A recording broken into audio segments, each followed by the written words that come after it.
The wide open spaces of Brazil's futuristic capital were hailed as a sign of the vast, fast-growing country's optimism for the future when it was inaugurated in 1960. Now a steel barricade 2 meters, 6.6 feet, high runs like a scar down Brasilia's central esplanade outside Congress to stop a divided people from coming to blows. The barrier, which is 1 kilometer, 0.6 mile, long, will separate rival demonstrators on Sunday when Congress votes whether to impeach leftist leader President Dilma Rousseff on charges of manipulating budget accounts. For many, it has become a symbol of the deep divisions in Brazilian society and goes against everything the utopian capital, designed by architect Oscar Niemeyer, was built to represent. Brasilia was planned as an open space with no division, where you could see as far as the horizon, said Rogerio Rosso, chairman of a committee that recommended the lower house vote to impeach Rousseff. The fence is bad, but if there are security worries, we have to have it.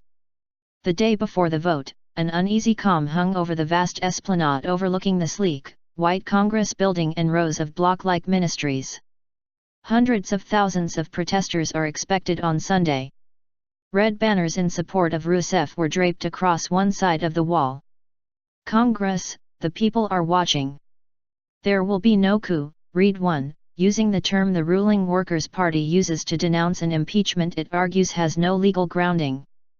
Most Brazilians, 61% according to the latest poll, support impeachment, with their country mired in its worst recession since the 1930s and the government embroiled in a corruption scandal centered on state-run oil company Petrobras.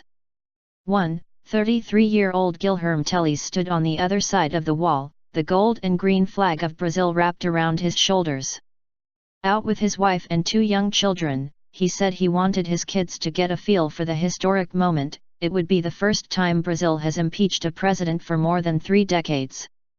But he won't be coming back on Sunday because he is afraid there will be violence.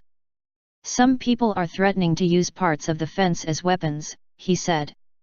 Could inflame tensions.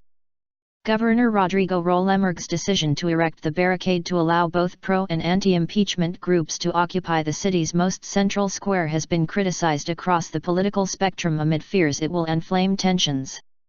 It's sad but the wall is necessary, said a young policewoman in aviator glasses and pastel pink lipstick, one of a group of officers using the wall's thin strip of shade to shelter from the ferocious midday sun. I think it's going to get violent. If impeachment is approved by 2/3 of the lower house, the Senate will then have to vote whether to put Rousseff on trial. If she loses that vote, she will be suspended and replaced by Vice President Michel Temer, ending 13 years of Workers' Party rule during which millions of Brazilians rose out of poverty. When Brazil last voted to impeach a president in 1992, things were different. The country was united both on the street and in the lower house where only 23 of 503 congressmen voted against impeaching President Fernando Collor de Mello on corruption charges. The jovial crowds that partied late into the night then were a mix of red and gold and green. Sunday's vote will be closer, the reaction on the street splintered.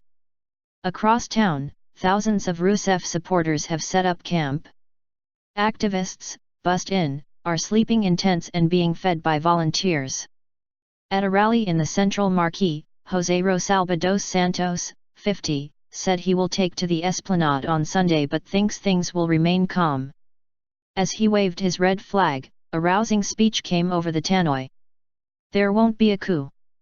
There'll be a battle, it said.